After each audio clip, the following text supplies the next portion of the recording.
Halo, Hai, berjumpa lagi di dalam Bucin, bicara urusan cinta. Kali ini kita sudah tidak terasa sampai episode yang Sembilan. ke-9 di tahun 2024. Dan kali ini kita akan membahas pria yang disebut suami. Nah, ini kelas berat nih ya pembicaraannya ya. Dan kita tidak terasa di tanggal 18 Februari 2024. Dan seperti biasa, Bucin direkam di studio kami di Family Therapy Room, Home of Karuna et Familia Indonesia.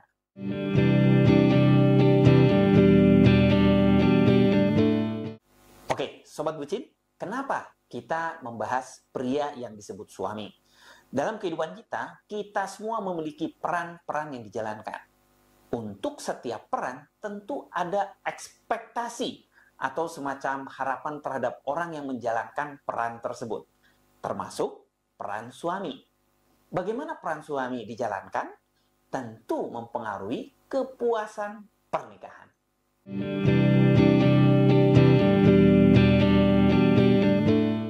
Nah, Sobat Bucin, sekarang kita bahas fenomena. Tadi kita udah bahas tentang latar belakang, sekarang kita lihat fenomena dalam kehidupan sehari-hari. Kalau terkait dengan peran, baik suami atau istri kita akan bahas minggu depan ya. Kalau baik tentang peran, tentu kita melihat apa sih yang ada di masyarakat. Nah, ini mungkin bisa bikin kita jadi mikir-mikir nih ya, kepala kita muter-muter. Aplikasi kencan yang disebut Just Dating itu banyak dijadikan berita di awal tahun 2023 karena aplikasi tersebut mengeluarkan hasil surveinya yang menyebutkan bahwa Indonesia menjadi negara di Asia kedua tertinggi dalam kasus perselingkuhan. Nah, gitu ya. Dan ketika kita ngomongin perselingkuhan, tentu ada peran di situ di mana banyak orang mengatakan kalau saya punya pasangan, punya suami ataupun punya istri, maunya setia dong, nggak boleh selingkuh dong, gitu ya. Nah, makanya kita jadikan ini sebagai sebuah hal yang perlu kita refleksikan. Nah, kalau tadi mungkin Sobat Bucin ada yang nanya, kalau gitu yang pertama siapa nih di Asia? Indonesia kan nomor 2 gitu ya. Yang pertama Thailand, lalu kedua baru Indonesia, yang ketiga dan keempat sama itu Taiwan dan Singapura. Nah, tapi bukan itu yang penting. Kita mau lihat lagi. Lalu ada lagi hasil survei juga nih di tahun 2023 yang diterbitkan oleh The Institute for Family Studies, disingkat IFS, di mana hasil surveinya dari tahun 2010 sampai 2016, tapi baru diluncurkan 2023, itu menyebutkan orang-orang yang sudah menikah dan pernah menikah, kemudian disurvei, terus ditanyain pernah selingkuh nggak? Dan selingkuhnya spesifik ya, Sobat Bucin, dalam surveinya IFS tadi, selingkuhnya adalah pernah tidur dengan orang lain ketika mereka masih dalam status pernikahan. Dan ternyata dia coba melihat di mana sih yang paling banyak selingkuh, cowok atau cewek dalam pernikahan. Dan ini hasilnya ya, bapak-bapak lagi-lagi jangan marah ya kepada saya ya, ini hasil survei IFS ya. Jadi 20% pria mengaku pernah tidur dengan perempuan lain ketika dia masih dalam pernikahan, dan 13% perempuan melaporkan dia pernah tidur dengan pria lain ketika masih dalam status pernikahan. So, kita kalau dari hasil survei, memang nih para bapak laki-laki masih menang nih dalam selingkuh dibandingkan perempuan. Gitu ya. Nah, tapi kita mau tarik lagi tentang fenomena ini. Tentu ketika seseorang menikah, Sobat Bucin maupun banyak orang lainnya, menikah itu ada di kepalanya tuh ada muncul ekspektasi yang tadi mungkin Papi Chandra juga sudah sampaikan di latar belakang. Setiap peran ada ekspektasinya. Nah, sekarang ekspektasi itu kepada siapa sih sebetulnya kalau kita menikah? Pastinya kepada diri sendiri juga. Misalnya saya sebagai istri, Sobat Bucin juga yang sebagai istri pasti punya ekspektasi. Nanti kalau aku jadi istri, udah menikah tuh aku mau ngapain sih gitu. Begitu juga kepada pasangannya gitu ya. Misalnya seorang istri ekspektasi nanti kalau gue punya suami, gue berharap suami gue tuh begini-begini gitu ya. Begitu juga para suami punya ekspektasi nanti gue harap istri gue begini-begini. Nah, ekspektasi itu tentu kepada diri kita maupun kepada pasangan itu menentukan. Tadi Papi Chandra mengatakan di latar belakang bahwa itu menentukan kepuasan dalam pernikahan. Karena kalau ekspektasinya tercapai, ya kita seneng dong, wah sesuai harapan gue nih laki gue gitu ya. Nah, terus sesuai harapan gue juga nih, diri gue ternyata bisa menjalankan peran ini dengan baik. Tapi kalau tidak mencapai, kita kok kayaknya ngejalanin peran kok nggak bisa, tentu itu menimbulkan ketidakpuasan, baik kepada diri sendiri maupun kepada pernikahannya. Nah, sekarang saya mau menggambarkan beberapa ekspektasi tentang peran suami. Tapi ini Sobat Bucin mohon dicatat, ini adalah ekspektasi dari peran suami yang tradisional. Saya tidak mengatakan bahwa wah ini kurang modern atau tidak gitu ya. Tapi memang secara tradisional peran suami itu dikaitkan dengan 4 hal. Pertama, seperti yang tadi kita lihat di dalam aplikasi Kencan Just Dating maupun tadi Institute for Family Studies, kesetiaan. Kepada suami, banyak istri yang ketika disurvei berharap punya suami yang setia gitu ya. Lalu yang kedua, memang ini juga tentu berubah, tetapi kepada peran suami itu sangat melekat peran pencari nafkah, Sobat Bucin ya. Jadi survei-survei mengatakan bahwa apa sih ekspektasi kamu terhadap suami, itu biasanya dikaitkan suami itu entah bisa cari duit, kerja keras, punya pekerjaan yang bagus dan lain-lain, karena peran pencari nafkah itu ada di bahu, disematkan gitu ya, diberikan ke bahu suami. Yang ketiga, itu banyak yang mengaitkan, ini bukan agama apapun gitu ya, bukan 1-2 agama, tapi baik dari agama, dari budaya, itu mengharapkan suami itu sebagai pemimpin, apapun istilahnya.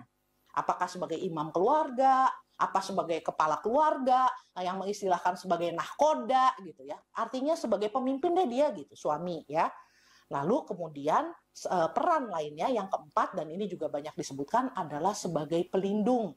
Laki-laki di dalam keluarga yang disebut suami itu perannya untuk protect. Dan ini bukan sesuatu yang aneh ya Sobat Bucin, karena kita pernah bahas, saya lupa di episode Bucin yang keberapa, memang keluarga-keluarga itu menyelamatkan, membuat ras manusia itu sekarang berkembang.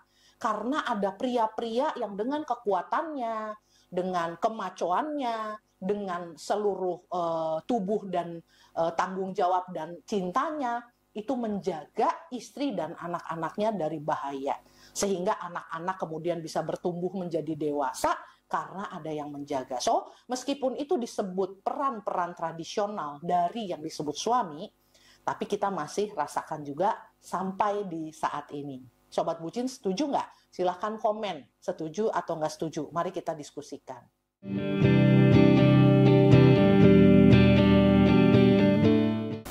Nah, sekarang kita masuk nih ke Bucin sharing. Cerita kita ya. Mulai dari Papi dulu deh sebagai yang empunya peran suami ya. Papi ekspektasi ke diri sendiri sebagai suami itu apa? Oke, makasih ya Mona ya. Jadi kalau saya ya Sobat Bucin itu nggak banyak ya. Tapi nggak banyak, tapi menurut saya itu juga luar biasa yang tidak mudah dipenuhi gitu ya. Yang pertama itu adalah menafkahi keluarga. Jadi dalam bayangan saya, ketika saya menikah, saya harus berani bertanggung jawab. Berarti menggunakan jiwa dan raga saya untuk mendapatkan sebuah penghasilan, gitu ya, untuk anak dan istri saya. Nah, jadi saya berpikir bahwa saya harus punya pekerjaan yang menghasilkan uang untuk kehidupan berkeluarga. Itu yang pertama. Yang kedua, saya memutuskan, ya, kalau saya menjadi seorang suami itu, peran saya itu bisa terlihat menjadi orang yang setia. Udah, setia deh ya, gitu aja deh. Terus yang ketiga, saya tidak ingin menyakiti istri saya. Jadi saya ingin supaya dia itu bahagia. Jadi kalau misalnya pun dalam kita berantem gitu ya, mungkin kata-kata Mona itu bisa pedas dan biasanya sangat pedas. Karena suka makan cabai, wajar dong kalau pedes. Gitu ya. Tapi saya tidak mau dengan mudah gitu ya untuk mengatakan atau menjawab dia gitu. Kenapa? Karena kalau misalnya saya membalas, saya khawatir gitu. Nanti dia sakit hati. Daripada nanti saya merasa bersalah gitu ya, menyakiti dia, kemudian saya tidurnya nggak nyenyak, mendingan pada saat itu saya tahan saja kalau dia lagi marah-marah gitu. Ya intinya memendam penderitaan. Intinya saya tidak mau menyakiti hati dia lah gitu ya. Karena kebahagiaan dia itu penting bagi saya. Oke. 3 itu saja, Mona. Sekarang kamu. Oke, baik. Sekarang aku ya. Jadi berarti kalau aku, ekspektasi aku ke papi sebagai suami ya. Nah ini kalau ekspektasi ke orang lain tuh banyak. Wajar, Curang banget karena sih. biasa penuntut. Oh gitu. Tukang nuntut. Oke, kalau ekspektasi aku nanti minggu depan ke diri sendiri kok dikit, susah amat ya gitu. Tapi kalau ke papi kok banyak ya, tega banget ya.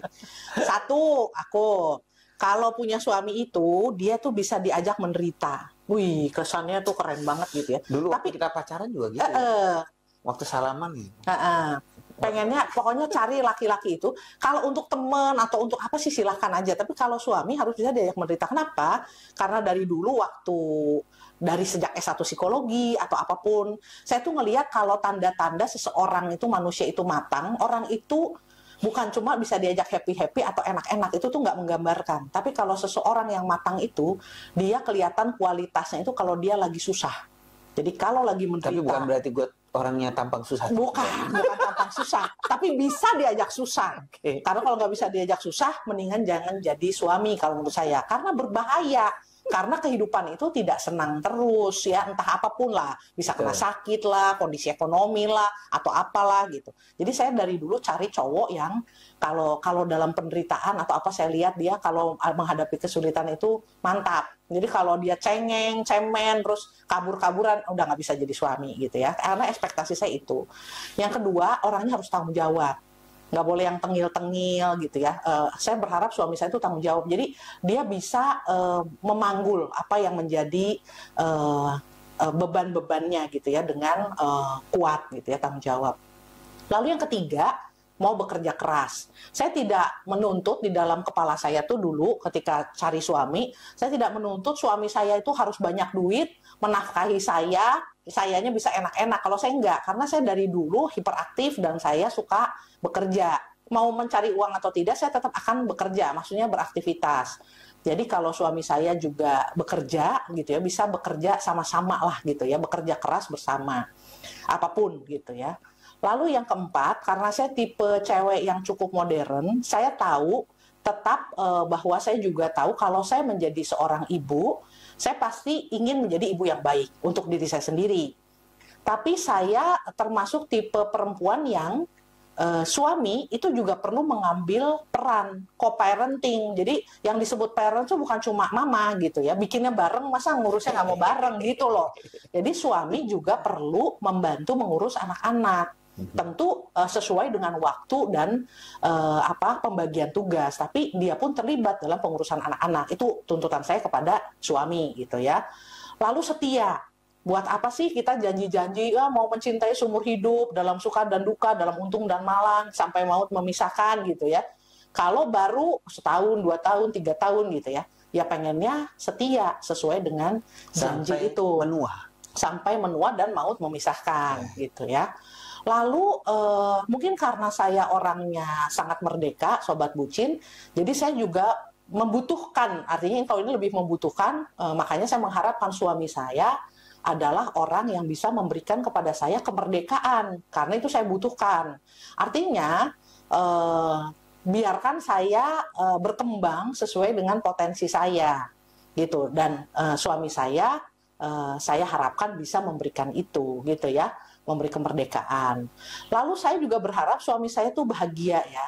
Yang saya maksud bahagia di sini adalah menjadi, kalau suami saya itu perlu menjadi dirinya sendiri. Jadi dia nggak apa-apa dengan keanehannya, dengan keunikannya, dengan jati dirinya. Dia menjadi dirinya sendiri. Dia tidak patuh karena terpaksa. Dia tidak, dalam tanda petik misalnya dia setia karena takut misalnya gitu. Saya nggak mau gitu. Tapi berharapnya memang dia apa yang dia jalanin itu membuat dia happy, bahagia, berkembang, dan itu memang yang dia mau, bukan karena saya request gitu ya, atau saya tuntut, atau saya ancam gitu. Lalu yang terakhir adalah kalau kami punya anak, waktu saya menikah dulu, saya tidak tahu kan akan punya anak atau tidak, walaupun berharapnya tentu punya anak. Nah, tapi papa yang baik, kalau suami saya itu akan menjadi ayah yang baik gitu. Bukan hanya saya berusaha menjadi ibu yang baik, tapi saya berharap suami saya menjadi ayah yang baik.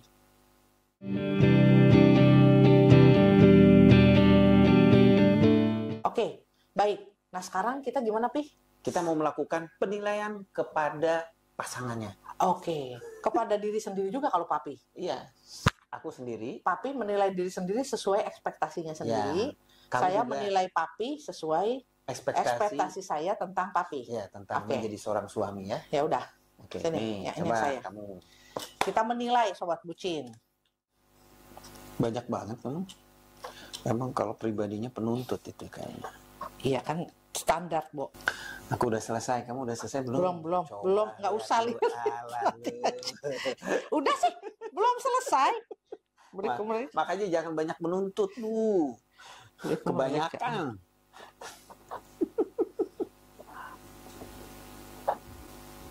Udah. Nggak, belum pakai itu, belum pakai. Nggak usah. Ya udah, oke. Oke. Udah.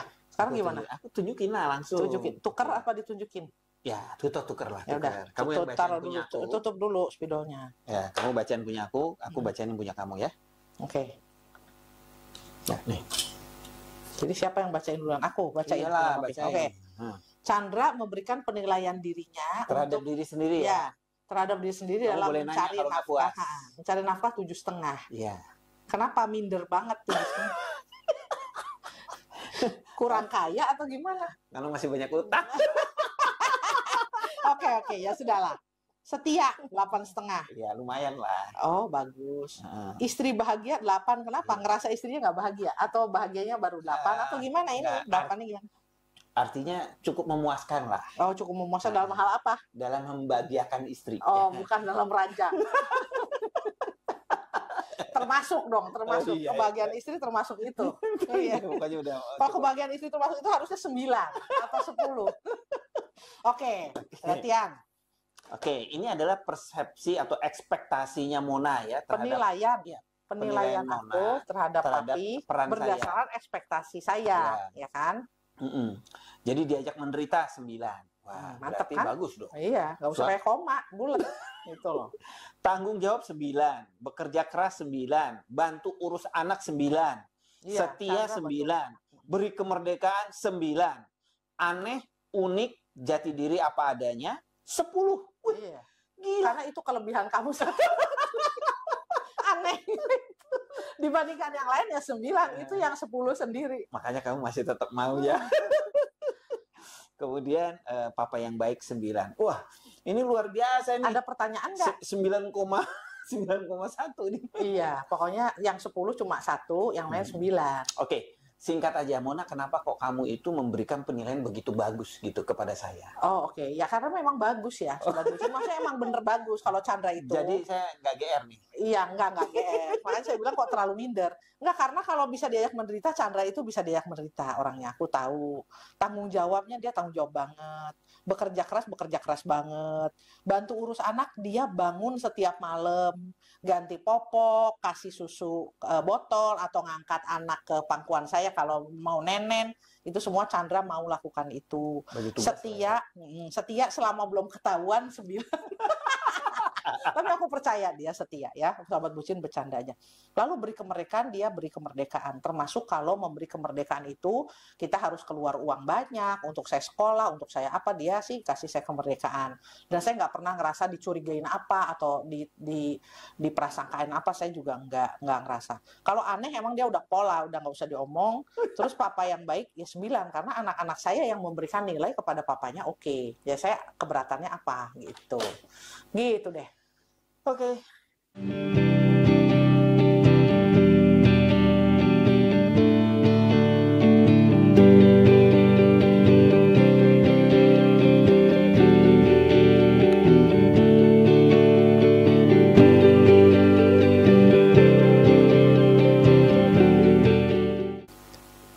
jadi dari perbincangan kita, Sobat Bucin, apa yang bisa kita simpulkan? Yang pertama adalah memahami peran-peran itu penting. Jadi menyadari ekspektasi dari peran-peran yang dijalani juga penting. Dan itu perlu dikomunikasikan dengan pasangan. Biar tahu ya. Karena kalau nggak tahu kan bisa salah paham. Gitu ya, ekspektasinya apa, jadi nggak tahu. Dan oleh karena itu, mari kita lakukan peran kita masing-masing dengan sebaik-baiknya. Itu, Mona.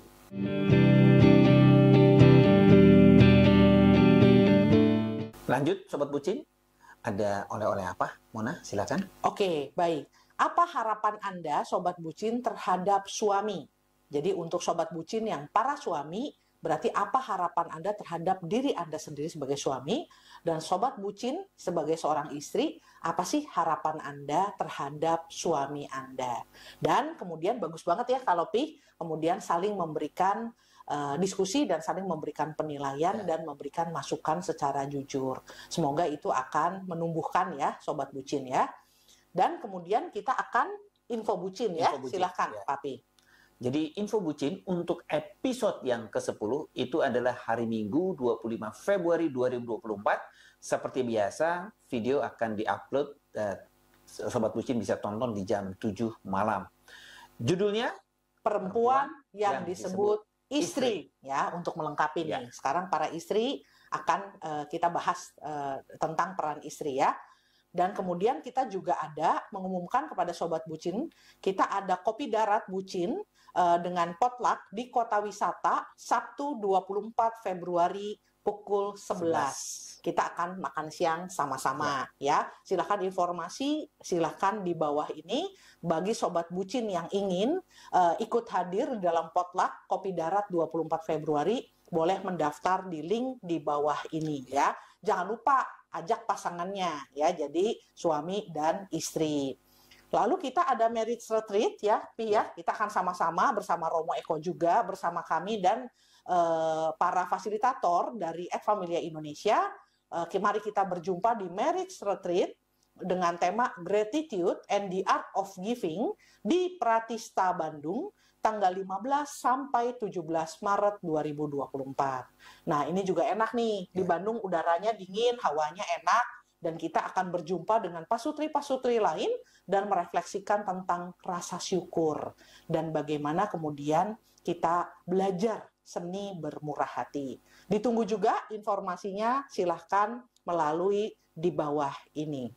Mari kita ketemu di Marriage Retreat. Sip.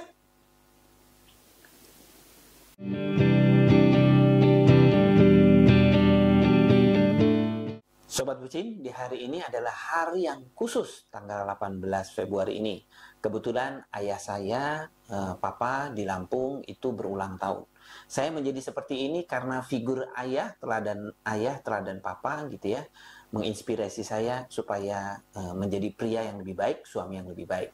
Selamat ulang tahun Papa, semoga Papa tetap sehat dan Papa mendapatkan kebahagiaan bersama Mama di Lampung. Selamat ulang tahun Papa. Papa ulang tahun yang ke-80 ya. Spesial ini adalah ulang tahun yang ke-80 dan Papa adalah suami dan ayah yang baik. Itu Papa teladan kami semua. Makasih ya Papa, jadi Papa kami dan jadi suami yang baik buat Mama. Papa, I love you. Dan kita akan bisa bersapa-sapa dengan Sobat Bucin. Seperti biasa, bagi yang ingin menyapa atau membagi kisah atau ada pertanyaan di Bucin Kupas, silahkan menghubungi bucinfamilychannel@gmail.com dan WA chat only di 081217846280. Silahkan di bawah ini bisa digunakan dua cara ini untuk menghubungi kami. Begitu? Ya. Dan teman-teman, Sobat Bucin, bantu kita subscribe dan share. Baik Sobat Bucin, sampai jumpa lagi di episode berikutnya. Bye-bye.